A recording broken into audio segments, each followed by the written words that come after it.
రంబు నొక్క పోలిక నుండు చూడ చూడ రుచుల జాడ వేరు పురుషులందు పుణ్య పురుషులు వేరయ విశ్వదాభిరామ వినురమేమ. No, not that. Can you please say anything in English? ఏమంటుంది? ఇంగ్లీష్ చెప్పగలవమ్మా? So you don't know English. అమ్మ ఇంగ్లీష్ నేర్పలేదు? తాతయ్య నాకు ఆ పాట పాడేనా? Then I think you should go there. Can you please step outside for a second? కొంచెం బయటకు వెళ్ళు.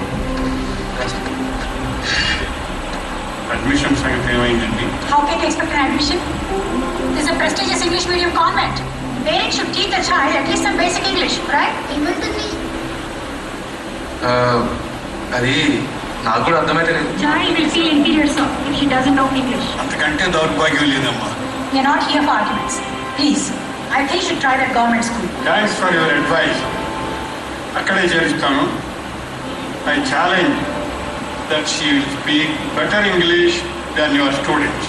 Oh, in that case, I'll give her an admission without any charge.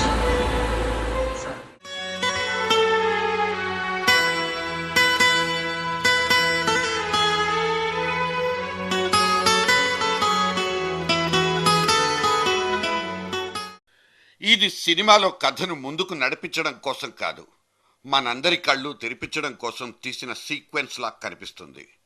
మరీ ముఖ్యంగా తెలుగు భాష చచ్చిపోతుందన్న స్పృహను కలిగించడం కోసం ప్రపంచ తెలుగు మహాసభలంటూ తిరుపతిలో అట్టహాసంగా రంగులేసుకుంటున్న ప్రభుత్వానికి మేలుకొలుపునివ్వడం కోసమా అని కూడా అనిపిస్తుంది.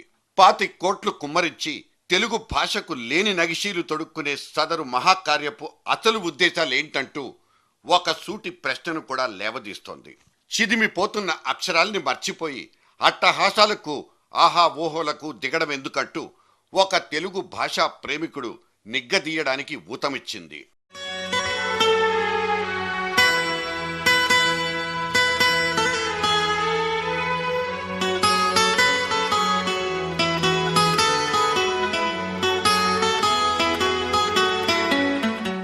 స్ఫూర్తి పదం పేరుతో ఒక 60 పేజీల మాసపత్రికను నడుపుతున్న కేశవ్ సుందరమూర్తి అనే ఈ సంపాదకుడికి సంపాదన మీద అస్సలు మక్కువే లేదు. మునిగిపోతున్న తెలుగు భాషను గట్టు మీదకు లాగాలన్న కరుడుగట్టిన ఆశావాదమే ఇతగాడి బలము బలహీనత కూడా. రండి మాట్లాడుకుందాం, తెలుగు భాషను అవలోకించుకుందాం అంటూ ఇతను భాగ్యనగరంలో 1.5 లక్షలు పోచి నిర్వహించిన ఒక సదస్సుకు పట్టుమని 15 మంది కూడా రాలేదు. ఆ 15 మందిలో నేను కూడా లేనని చెప్పుకోవడానికి సిగ్గుగా ఉంది. అయినా సరే స్పందన ఇంత పల్చబడిందన్న నీరసమే ఆ సుందరమూర్తి ముఖంలో కనిపించలేదు. నా మాతృభాష తెలుగు కాదు, నేను ఒప్పుకుంటాను అది.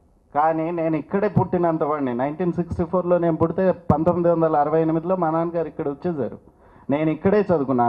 నేను ఉస్మానియా యూనివర్సిటీలో నేను చదివింది పెరిగింది. గత 23 ఏళ్ళుగా నేను పాత్రికేయ ప్రస్థానం అన్నది.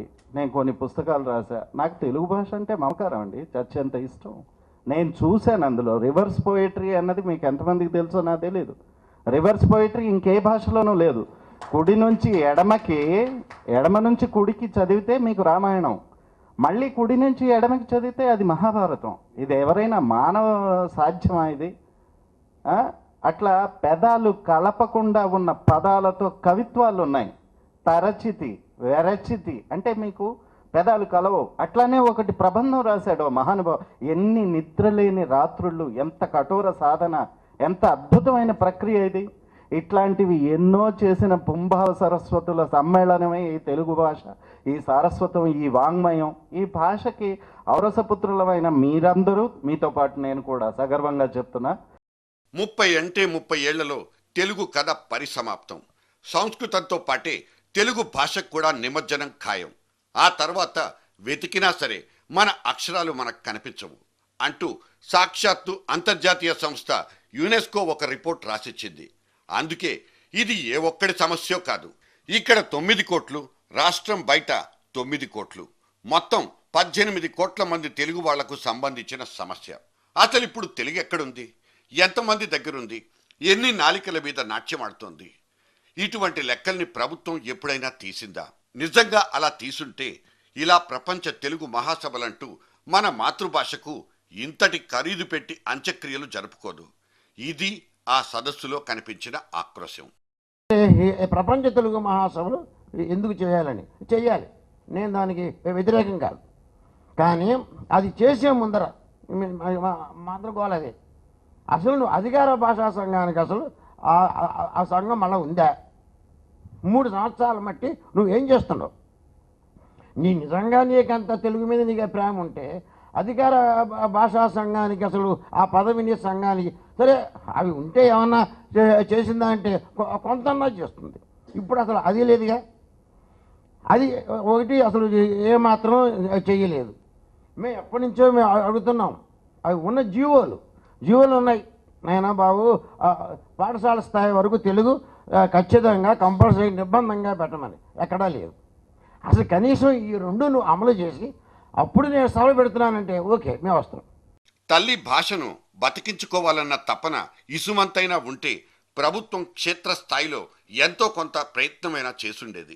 కనీసం స్థానిక కోర్టుల్లో తెలుగు వాడకాన్ని తప్పనిసరి చేసేది. వైద్య విద్యలో తెలుగు మాధ్యమం కోసం పట్టుదలతో పనిచేసుండేది. ప్రభుత్వ ఉద్యోగాల కోసం జరిగే పరీక్షల్ని తెలుగులో రాసే అదృష్టాన్నైనా కల్పించుండేది. చివరకు సచివాలయం నుంచి జారీ అయ్యే ఆదేశాల కాగితాల్లో అయినా తెలుగు అక్షరాలు కనిపించేవి. వినడానికి కొత్తగా అనిపించినా వీటిల్లో ఏ ఒక్కటి కూడా అసాధ్యం కాదన్నది వాస్తవం. ఎందుకంటే పొరుగు రాష్ట్రాలు ప్రవేశపెట్టుకుని ఎప్పటినుంచో చక్కగా అమలు చేసుకుంటున్న బృహత్ కార్యక్రమాలే ఇవన్నీ కూడా. మీకు హైకోర్టులో ఆంగ్ల భాషను అమలు చేస్తే అందులో ఏం ప్రాబ్లం లేదండి, బాగుంది.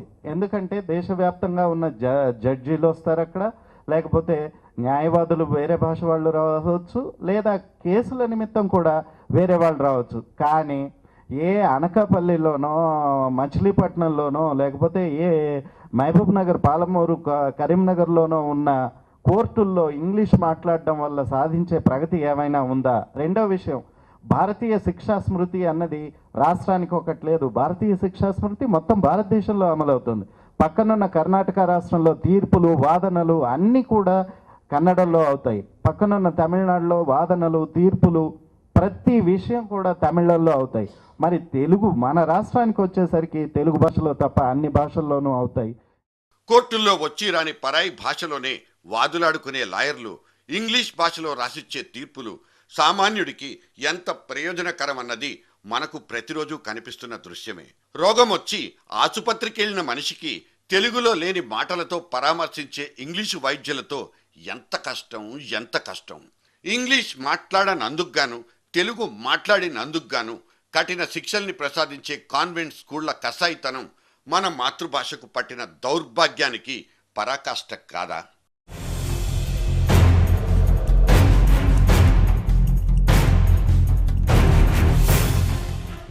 ఇప్పుడు మన వాళ్లలో చాలా మందికి తెలుగు రాదు, తెలుగు వచ్చు. పరభాషలతో సంకరానికి పాల్పడిపోయి మనకున్న 56 ముద్రాక్షరాల్లో 19 అక్షరాల్ని కాలగమనంలో కలిపేసుకుంటున్నాం. ఈ దుస్సంకేతం దేనికి పరాకాష్ట? మన భాషను మన వాళ్ల కంటే సిపి బ్రౌన్ లాంటి పరాయి దేశస్థులే ఎక్కువగా పోషించారనడానికి మన దగ్గర చాలా రుజువులున్నాయి. అందుకే ఇవాళ మన భాషకు పునర్జన్మ ప్రసాదిస్తుందన్న ఆశలు మన ప్రభుత్వం మీద పెట్టుకోలేకపోతున్నామా? అంత పెద్ద గూగుల్ అంతటోడే దిగొచ్చి తెలుగు అవసరాన్ని గుర్తు పెట్టుకున్న అంతర్జాలంలో, అదే మనం చెప్పుకునే ఇంటర్నెట్లో తెలుగు కోసం ఒక అందమైన అక్షరమాల రూపొందించాలన్న చిత్తశుద్ధి ప్రభుత్వం దగ్గర లేకపోయింది. చట్టసభల్లో పెద్ద మనుషుల దగ్గర నుంచే తెలుగు తరిగిపోతున్న దిక్కుమాలిన దాఖలాలు ఇక్కడ ప్రస్తుతం.